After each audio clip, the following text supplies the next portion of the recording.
மகிழ்ச்சி, சந்தோஷம் என்ற சொல்லே என் வாழ்க்கைக்கு பொருத்தமில்லாததாக இருக்கிறதே. நான் அப்படி என்னதான் பாவம் செய்தேன்?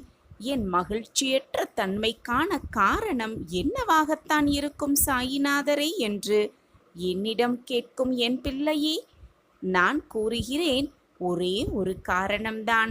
அளவுக்கு அதிகமாக யோசிப்பதுதான் உன் மகிழ்ச்சியற்ற தன்மைக்கான ஒரே காரணமாகவே இருக்கும். ஜெய் சாயிரம், ஜெய் ஜெய் சாயிரம். நம்ம சாயன்பர்கள் எல்லாரும் எப்படி இருக்கீங்க? எல்லாரும் நல்லா இருப்போம். ஓம் சாயிரம்.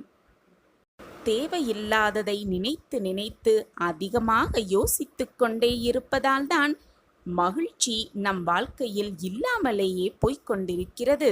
வாழ்க்கையில் மகிழ்ச்சியே இல்லாத தன்மையாக வாழ்வு மாறுவதற்கான ஒரே காரணம் அளவுக்கு அதிகமாக யோசிப்பதுதான். வருவது வரட்டும், போவது போவட்டும், நடப்பது நடக்கட்டும் என்று வாழ்ந்துவிட்டு போகலாமே. சாயப்பா இருக்க நமக்கு ஏன் மனக்கவலை? உன்னுடைய பலவீனத்தையே பலமாக மாற்ற முயற்சி செய். நீ எட்டாத இடத்தை நிச்சயமாக எட்டி பிடிக்கலாம். நடக்காது என்று நினைத்ததை நிச்சயமாக நிறைவேற்றிக் கொள்ளலாம். நம் வாழ்க்கையில் இதுவெல்லாம் நடக்குமா என்று நீ கேள்விக்குறியோடு பார்த்த அத்தனை விஷயங்களையும் நமக்கே உரியதாக்கிக் கொள்ளலாம். முதலில் பலவீனத்தை பலமாக மாற்றுவது எப்படி என்று கேட்கலாமா? ஒரு ஊரில் ஒரு இளைஞன் வாழ்ந்து கொண்டு வந்தான். அவன் குங்ஃபு கலையில் மிகவும் தேர்ச்சி பெற்று வல்லுநராகவே இருந்தான்.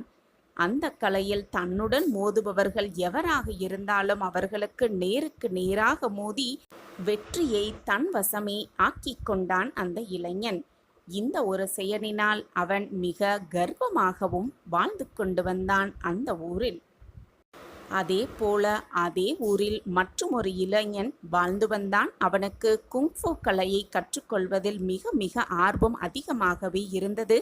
ஆனால் அதை சொல்லித் தருவதற்கு யாருமே முன்வரவில்லை அந்த இளைஞனுக்கு. அவனிடம் ஒரு குறை இருந்தது.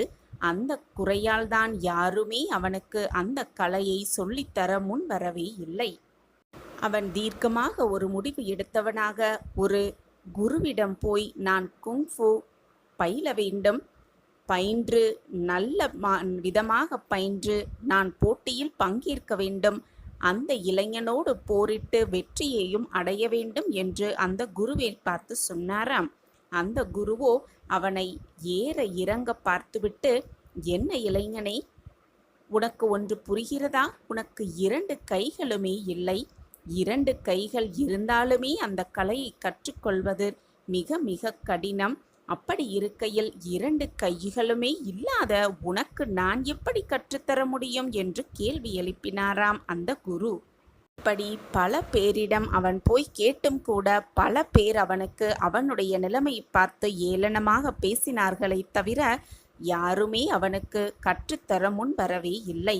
இப்படி நிறைய பேர்களிடம் கேட்டு கேட்டு அவன் மனம் சோர்வு அடைந்தாலும் அவன் மனதில் இருந்த நம்பிக்கை போகவே இல்லை. எப்படியாவது யாரிடமாவது இந்த கலையை கற்றுக்கொண்டு தேர்ச்சி பெற்று போட்டியில் வென்றே ஆக வேண்டும் என்ற தீர்க்கமான சிந்தனையோடு அவன் இருந்து கொண்டே இருந்தான். ஒரு நாள் ஒரு துறவியை சந்தித்தான் அந்த இளைஞன். அந்த துறவியிடம் போய் இது நாள் வரை தன் வாழ்வில் நடந்தது அத்தனை குருவையும் சந்தித்தாலும் தன்னிடம் இருந்த குறையால் யாருமே கற்றுத்தர முன்வரவில்லை என்ற அனைத்து கதைகளையும் அவரிடம் தெள்ள தெளிவாக கூறினான் அந்த இளைஞன். எனவே நான் உங்களிடம் கேட்கிறேன், நீங்களாவது எனக்கு அந்த கலையை கற்றுத்தர முடியுமா என்று தாழ்மையோடு கேட்டுக்கொண்டான் அந்த இளைஞன் அந்த துறவியை பார்த்து. அந்த துறவி அவனிடம் இருந்த வைராக்கியத்தையும் தன்னம்பிக்கையையும் விடாமுயற்சியையும் பார்த்து மெய் சிலிர்த்து, இளைஞனே, கவலைப்படாதே, நான் உனக்கு அந்த ஒரு கலையை கற்றுத்தருகிறேன். இதோ இப்பொழுது இந்த நொடியிலிருந்து பயிற்சியை ஆரம்பிக்கலாம் என்று கூறி அவனுக்கு பயிற்சியையும் கற்றுக் கொடுத்து ஆரம்பித்தாராம். அந்த குங்ஃபு கலையில் நிறைய கலைகள் இருந்தாலும் அந்த துறவி அவனுக்கு ஒரே ஒரு முறையை மட்டும் சொல்லிக் கொடுத்து அதில் பயிற்சி பெற சொன்னாராம். அந்த இளைஞனும் துறவி சொன்னது போல் அந்த ஒரே ஒரு முறையை மீண்டும் மீண்டும் பயிற்சி எடுத்து அதில் தேர்வும் ஆனானாம் அந்த இளைஞன். ஆனால் அவன் மனதிற்குள் மட்டும் ஒரு கேள்வி எழுந்து கொண்டே இருந்தது. இந்த கலையில் நிறைய முறை இருக்கிறதே, ஆனால் ஒரே ஒரு முறையை மட்டும் இந்த துறவி கற்றுக் கொடுத்து அதை மீண்டும் மீண்டும் பயின்று கொள்ள சொல்லுகிறாரே, ஏன் இப்படி சொல்கிறார் என்ற கேள்வி அவன் மனதில் எழுந்து கொண்டே இருந்தது. பொறுமை இழந்து அவன் மனதில் இருந்ததை துறவியிடம் கேட்டே விட்டான் அந்த இளைஞன். பல முறைகள் இந்த கலைகளில் இருக்கிறது, ஆனால் தாங்களோ ஒரே ஒரு முறையை எனக்கு கற்றுக் கொடுத்துவிட்டு அதை மீண்டும் மீண்டும் பயிற்சி செய்ய சொல்லிக்கொண்டே இருக்கிறீர்களே, இது மட்டும் போதுமா என்று இளைஞன் அந்த துறவியை பார்த்து கேட்டான். உடனே குருவும், ஆம், இந்த ஒரே முறையே போதும், நீ அதிகமாக தேர்ச்சி பெறலாம் என்று கூறினார். இப்படியே பல மாதங்கள் அந்த ஒரே முறையை பயிற்சி எடுத்து மிக அதிகமாக தேர்வு எழுதி அவன் பயிற்சியும் முடித்தான். அந்த துறவியும் அந்த இளைஞனை அழைத்து, நீ இந்த கலையில் நன்றாக தேர்ச்சி பெற்றுவிட்டாய், இனி நீ இந்த கலையில் மிகப்பெரிய வல்லுநராக விளங்கலாம், நீ கிளம்பலாம் என்று சொன்னாராம். உடனே அங்கிருந்து கிளம்பி நேராக வல்லுநராக இருந்த அந்த ஒரு கலையில் வல்லுநராக இருந்த மற்றும் ஒரு இளைஞனிடம் போய், நான் போட்டிக்கு அழைக்கிறேன், நீ தயாரா என்று கேட்டான் அந்த இளைஞன்.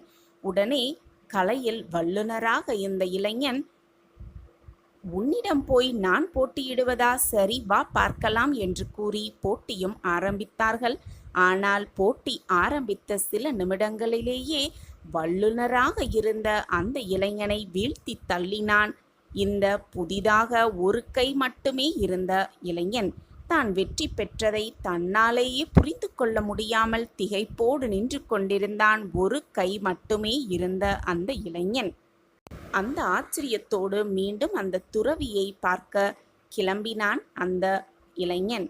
அவரை பார்த்து, நான் ஒரே ஒரு கை மட்டுமே இருக்கும் இளைஞன், நான் எப்படி கலையில் வல்லுநராக இருந்த அந்த இளைஞனோடு போட்டியிட்டு வென்றியும் காட்டியிருக்கிறேன், இது எப்படி என்னால் சாத்தியமாயிற்று என்ற கேள்வியை அந்த துறவியிடம் கேட்டுவிட்டானாம் அந்த இளைஞன்.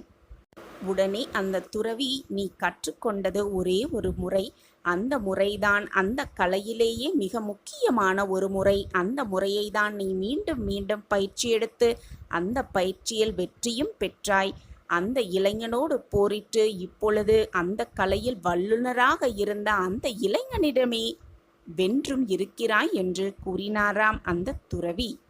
அது மட்டுமல்லாமல் உன்னுடைய தன்னம்பிக்கையும் மனோதைரியமும் தான் உனக்கு வெற்றியை பெற்று கொண்டிருக்கிறது. யார் ஒருவர் பலவீனத்தை, தன்னிடம் இருக்கும் பலவீனத்தையே பலமாக மாற்றி காட்டுகிறார்களோ அவர்கள் நினைத்து கூட பார்க்க முடியாத, எதிர்பார்க்கவே முடியாத ஆச்சரியங்கள் நிச்சயமாக அவர்கள் வாழ்வில் நடக்கும். அதுதான் இப்பொழுது உன் வாழ்வில் நடந்திருக்கிறது என்று கூறினாராம் அந்த துறவி. மிகவும் சந்தோஷமாக தன்னிடம் இருக்கும் அந்த பலவீனத்தை பலமாக மாற்றி காட்டிய அந்த துறவிக்கு வணக்கம் செலுத்தினானாம் அந்த இளைஞன். நாமும் நம் வாழ்க்கையில் நம்மிடம் இருக்கும் பலவீனத்தை பலமாக மாற்றி வாழ்க்கையில் எப்படி உயர வேண்டும், வெற்றியை நம்பசம் ஆக்கிக் கொள்ள வேண்டும் என்ற தீர்க்கமான சிந்தனையோடு இருந்தால் நம் பலவீனத்தை கூட பலமாக மாற்றி வாழ்க்கையில் வெற்றியை நிச்சயமாக நம் வசம் ஆக்கிக் கொள்ளலாம். சாயப்பாயிருக்க நமக்கு ஏன் மனக்கவலை? தாமதமாக நிறைவேறுகிறது என்றால் உனக்கான சந்தோஷம் மிக அதிக அளவில் காத்து கொண்டிருக்கிறது என்றுதான் அர்த்தம். அதைதான் நான் உனக்கு உணர்த்தி கொண்டே இருக்கிறேன். நீ எதிர்பாராத நேரத்தில், நீ எதிர்பார்க்காத நேரத்தில், நீ எதிர்பார்த்த அனைத்தையும் உனக்கு நடத்தி கொடுப்பதில் உன் சாயப்பாவிற்கு அத்தனை ஆனந்தம். உன் முகத்தில் அப்பொழுது வழியும் ஆனந்த கண்ணீரை பார்க்கவே நான் ஆவலோடு அந்த அற்புதத்தை உன் வாழ்வில் நிகழ்த்துவேன், நிச்சயமாக நிகழ்த்துவேன். என்னதான் நீ சிரித்த முகத்தோடு மகிழ்ச்சியாக இருப்பது போல் நடித்து கொண்டு மற்றவர்களுக்கு முன்னால் நின்றாலும் உன் மனதில் என்ன ஓடிக்கொண்டிருக்கிறது, உன் மனதில் என்ன இப்பொழுது நீ சிந்தித்து கொண்டிருக்கிறாய் என்பது உன் சாயப்பாவிற்கு தெரியும் தானே. எல்லோருக்குமே பிரச்சனைகள், கஷ்டங்கள், போராட்டங்கள் என்று வருவது சகஜம்தான். இந்த உலகத்தில் உள்ள அனைவருக்கும் பிரச்சனைகளும், சோதனைகளும், போராட்டங்களும் வந்து வந்து போய்கொண்டுதான் இருக்கும். ஆனால் அவர்கள் அதை எப்படி பார்க்கிறார்கள் என்பதில் பொறுத்துதான் அடங்கியிருக்கிறது அவர்களுடைய நிம்மதியும் மகிழ்ச்சியும். சில பிரச்சனைகளை எதிர்த்து நின்று போராட வேண்டும். சில பிரச்சனைகளை பொருட்படுத்தாமல் அப்படியே விட்டுவிட வேண்டும். சில பிரச்சனைகளை நன்கு ஆராய்ந்து அந்த பிரச்சனையிலிருந்து எப்படி மீள்வது என்பதை சிந்தனை செய்ய வேண்டும். இப்படி இருந்தால்தான் உன் மனதிற்கும் உன் வாழ்க்கைக்கும் ரொம்பவே நல்லது. முடியாத பிரச்சனைகள் என்றும் விடியாத இரவுகள் என்றும் எதுவுமே இல்லை இந்த உலகத்தில். எந்த பிரச்சனையோ, என்ன ஒரு சூழ்நிலையோ எது வந்தாலும் சரி, உன்னால் முடிந்த அளவு அந்த பிரச்சனையிலிருந்து வெளியே வருவதற்கான வழியை ஆராய்ந்து கொண்டே இரு. அதை விடுத்துவிட்டு எனக்கு மட்டும் சோதனைகள் சூழ்ந்து கொண்டே இருக்கிறதே, என் வாழ்வில் வழியேற, வெற்றியடைய, பிரச்சனைகளிலிருந்து வெளிவர வழியே இல்லையா என்று எதிர்மறை எண்ணத்தோடு எதையுமே யோசிக்க முடியாமல் அப்படியே உட்கார்ந்திருந்தாயானால் எதையுமே உன்னால் சமாளிக்கவே முடியாது உன் வாழ்க்கையில். எந்த ஒரு சூழ்நிலையாக இருந்தாலும் அனைத்தையும் என்னிடம் அனைத்தையும் கொட்டிவிடு. உன் பாரத்தை எல்லாம் என்னிடம் சுமத்திவிட்டு உனக்கான வேலையை, உனக்கான அந்த ஒரு வேலையை செய்வதற்கான வழியை யோசித்து கொண்டே இரு. அனைத்தையும் நான் பார்த்து கொள்கிறேன். நீ எதிர்பார்த்த, நீ எதிர்பாராத அனைத்து விஷயங்களும் உனக்கு சாதகமாகவே ஒரு முடிவுக்கு வரும். அந்த முடிவும் உனக்கு நிரந்தரமான மகிழ்ச்சியையும் சந்தோஷத்தையும் தருவதாகவே இருக்கும். நீயே எதிர்பார்க்காதபடி உனக்கான நல்ல நிகழ்வை உன் வாழ்வில் நகர்த்தி காட்டி உனக்கான மகிழ்ச்சியை நான் ஏற்படுத்தப் போகிறேன். இது உன் சாயப்பாவின் சத்திய வாக்குதான். என் வாக்கு எப்பொழுதுமே பொய்யாகாது. உன் சாயப்பா இருக்க உனக்கு ஏன் மனக்கவலை? ஓம் சாயிராம், ஓம் சாயிராம். சாயிராம் சாயிராம். இந்த உலகத்தில் பார்த்தோன்னா நிறைய பேர், பலவிதமான மனிதர்கள் இருக்கவே செய்கிறாங்க. அவங்க எல்லாருக்குமே பலவிதமான பிரச்சனைகளும் இருந்துக்கிட்டு தான் இருக்குது. மனிதர்கள் ஒவ்வொரு போல மற்றொருவர் இருக்க மாட்டாங்க. அதே போல தான் அவங்களுக்கு இருக்கும் பிரச்சனைகளும் ஒருத்தவங்களுக்கு இருக்கிற பிரச்சனை மாதிரி மற்றவங்களுக்கு இருக்காது. ஒருவருக்கு பெரிதாக தெரியும் பிரச்சனை, இன்னொருத்தவருக்கு அது ரொம்பவே சுலபமான பிரச்சனையாக தெரியும். இப்படி அவங்க அந்த பிரச்சனையை எப்படி பார்க்குறாங்களோ அதை பொறுத்து தான் அந்த பிரச்சனையின் வீரியமே அடங்கி இருக்கு. வாழ்க்கையை மிக சுலபமாக கடக்க முடியும். வாழ்க்கையில் வாழ முடியும். வாழ்க்கையில் நிம்மதியை தேட. தினமும் இப்படி மனபாரத்தோடு இருந்து உன் மனதை நீயே வருத்தி கொண்டு எதையாவது சாதிக்கலாம் என்று நினைத்து கொண்டிருக்கிறாயா? அல்லது எதையாவது சாதிக்கப் போகிறாயா? உன்னையே நீ தாழ்த்தி கொண்டு உன்னுடைய மனபாரத்தை எல்லாம் உன் சாயப்பா மீது முழுமையாக சுமத்தாமல் நம்பிக்கை இல்லாமல் இருக்கிறாய் என் குழந்தையே. என்னை நம்பு. நம்பிக்கையோடு எழுந்து வா என் அன்பு பிரியமே. சிறிது அளவும் கூட மற்றவர்களுக்கு எந்த ஒரு தொந்தரவு செய்யாமலோ, மற்றவர்களுக்கு ஒரு தீங்கு இழைக்காமலோ உன்னுடைய வேலைகளை செய்து கொண்டே வா. மறந்தும் கூட மற்றவர்களை மனதை காயப்படுத்தி விடாதே. நீ எப்படி இருந்தாலும் சரி, எந்த நிலைமையில் இருந்தாலும் சரி, எவ்வளவு உனக்கான வாய்ப்பு மீதம் இருக்கிறது, இன்னும் இருக்கிறது. உனக்கான வாழ்க்கை காத்து கொண்டிருக்கிறது. உனக்கான மிகப்பெரிய வாய்ப்பு காத்து கொண்டிருக்கிறது. நீ மனது வைத்தால் போதும் உனக்குள் இருக்கும் எல்லாவற்றையும்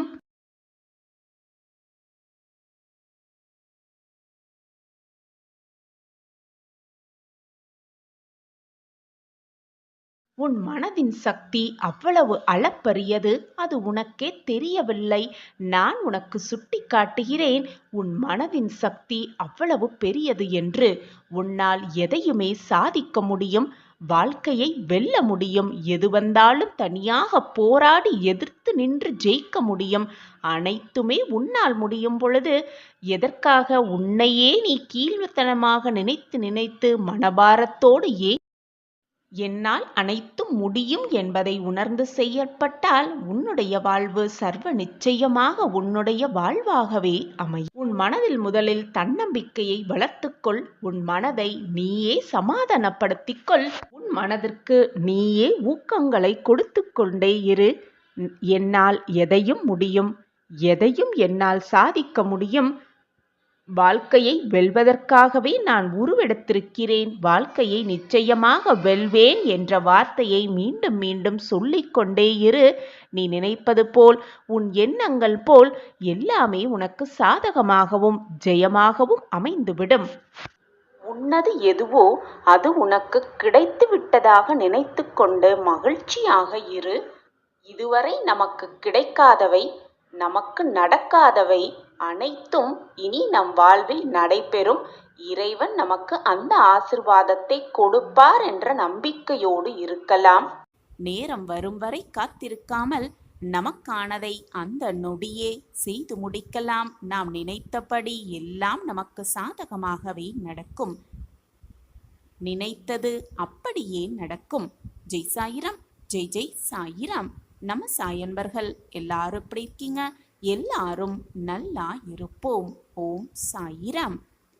என் அன்பு குழந்தையே, நம்பிக்கையோடு இதை கேட்டால் நல்லது அப்படியே நடக்கும் என்ற நம்பிக்கையோடு வந்திருக்கும் என் குழந்தையே, உனக்கானதை உன்னிடம் நான் சேர்ப்பேன். சாயப்பா, என் மனம் அலைப்பாய்ந்து கொண்டே இருக்கிறது.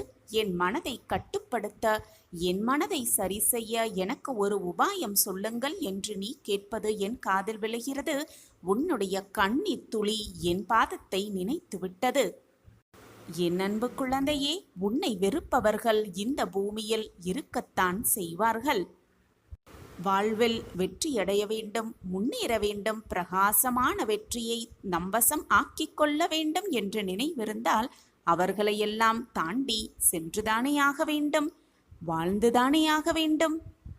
தைரியமாகவும் பயம் இல்லாமல் தன்னம்பிக்கை உடையவராகவும் இருந்தால் மட்டுமே உன்னால் வாழ்வில் வெற்றியை ருசிக்க முடியும். குறை சொல்பவர்களால் நிச்சயமாக எப்பொழுதுமே ஜெயிக்கவே முடியாது. அதேபோல மற்றவர்களை பார்த்து அவர்களுக்கு முதுகுக்கு பின்னால் பேசுபவர்களும் எப்பொழுதுமே வாழ்வில் ஜெயித்து காட்டவே முடியாது. ஒன்றை நன்றாக புரிந்து கொள். உன் வாழ்வில் உன்னுடைய லட்சியத்தை நோக்கி, உன்னுடைய குறிக்கோளை நோக்கி நீ ஓடிக்கொண்டே இருந்தால்தான் நிச்சயமாக நீ உன் வாழ்வில் ஜெயித்து காட்டலாம். அதை விட்டுவிட்டு போகும் வழியில் மற்றவர்கள் ஏதாவது சொல்கிறார்களே என்று உன்னுடைய வழியில் நீ நின்றுவிட்டால் நீ அடைய வேண்டிய இலக்கை நிச்சயமாக அடைய முடியாது. யாருமே உனக்கு துணையாக இருந்து அதை அடைய வைக்கவும் முடியாது. என் வாழ்வில் இப்படி நடந்து விட்டதே, என் வாழ்வில் இப்படி நடக்காமல் இருந்தால் நான் வெற்றி பெற்றிருப்பேனே என்று தவறாக நினைத்து கொண்டு, நீயே அனைத்தையும் தவறாக எண்ணிக்கொண்டு ஒரு ஓரமாக உட்கார்ந்து வேதனைப்படுவதை விட்டுவிட்டு, வாழ்க்கையில் அடுத்த அடியை எப்படி எடுத்து வைக்க வேண்டும், எடுத்து வைக்கும் அடி நிச்சயமாக வெற்றியை மட்டுமே அடையும் அடையாக இருக்க வேண்டும் என்ற எண்ணத்தை வளர்த்து கொண்டால் போதும். வெற்றி உன் வசம்தான். உன் மனம் வேதனையாக இருக்கும் சமயத்தில், மன உளைச்சலோடு இருக்கும் சமயத்தில் வாழ்க்கையே அவ்வளவுதான் என்று நீ நம்பிக்கையே இல்லாத தன்மையாக இருக்கும் நேரத்தில் உன் மனதிடம் அடுத்தது என்ன என்ற கேள்வியை எழுப்ப பழகு. அப்பொழுது உன் மனமே உனக்கு பதிலுரைக்கும். அப்படி கேட்டுவிட்டால் அதற்கான மாற்றத்தை, அதற்கான முடிவை உன் மனமே உனக்கு சொல்லும். அதை நீ மாற்றத்திற்கான முடிவை நீயே எடுத்து விடுவாய். உன் வாழ்க்கையை நீ வாழ வேண்டுமென்றால், வெற்றியடைய வேண்டுமென்றால், ஜெயிக்க வேண்டுமென்றால் நீதான் அடியை எடுத்து வைக்க வேண்டுமே தவிர, நீ கஷ்டப்படுகிறாயே என்று உனக்காக மற்றவர்கள் உன் வாழ்வில் அடியெடுத்து வைக்கவும் முடியாது. மற்றவர்கள் கஷ்டப்படுகிறார்களே என்று அவர்களுக்காக நீ அவர்கள் வாழ்வில் உதவவும் முடியாது. அவர்கள் வாழ்க்கையை நீ வாழவும் முடியாது. அவரவர் வாழ்க்கையை அவரவர் வாழ்ந்துதான் தீர வேண்டும், வாழ்ந்தேதான் தீர வேண்டும். யோசித்துப்பார், நான் கூறுவது உண்மைதானே? நீ உன் வாழ்வில் எந்த நிலைக்கு சென்றாலும் உன்னை குறை கூறுபவர்கள் இருக்கத்தான் செய்வார்கள். ஏளனமாக பேசுபவர்கள் சுற்றி இருக்கத்தான் செய்வார்கள். உன்னை வேண்டாம் என்று ஒதுக்குபவர்களும் உன் வாழ்வில் இருந்து கொண்டேதான் இருப்பார்கள். நீ எந்த நிலைக்கு சென்றாலும் நீ வெற்றியடையக்கூடாது என்று நினைப்பவர்களும் உன்னை சுற்றியிருப்பார்கள். நீ முன்னேறக்கூடாது என்று தீர்க்கமாக வேண்டிக் கொண்டிருப்பவர்களும் உன்னை சுற்றியிருப்பார்கள். நீ வாழ்வில் மிக பிரகாசமான நிலைக்கு அடையவே கூடாது என்று மனதால் இறைவனிடம் பிரார்த்தனை செய்து கொண்டிருப்பவர்களும் இருந்து கொண்டுதான் இருப்பார்கள். அதை அனைத்தையும் கடந்து செல்லத்தான் வேண்டும். உன் வளர்ச்சியை பார்த்து உன்னை கீழே தள்ளிவிட வேண்டும் என்று உனக்கு துரோகம் இழைப்பவர்களும் இருந்து கொண்டிருந்தாலும் நீ நம்பிக்கையோடு உன் அடியை எடுத்து வைத்து கொண்டே இரு. உன்னை வெறுப்பவர்களுக்கு முன்பாக வீர நடைப்போடு வெற்றியை உன்வசம் ஆக்கி காட்டு. அதுதான் அவர்களுக்கு நீ கொடுக்கும் தக்க பதிலடியாகவே இருக்கும். நீ வாழ்ந்து மற்றவர்களை அண்ணாந்து பார்க்கும்படி செய்தால்தான் நீ உன் வாழ்வில் வெற்றியடைவதற்கான பலனாகவே இருக்கும். உன்னுடைய வெற்றியால் உன்னுடைய திறமையால் அவர்களுக்கு பதில் சொல்லிவிடு. ஆம் குழந்தையே, உன்னுடைய வெற்றிதான் அவர்களுக்கு பதிலாகவே இருக்கும்.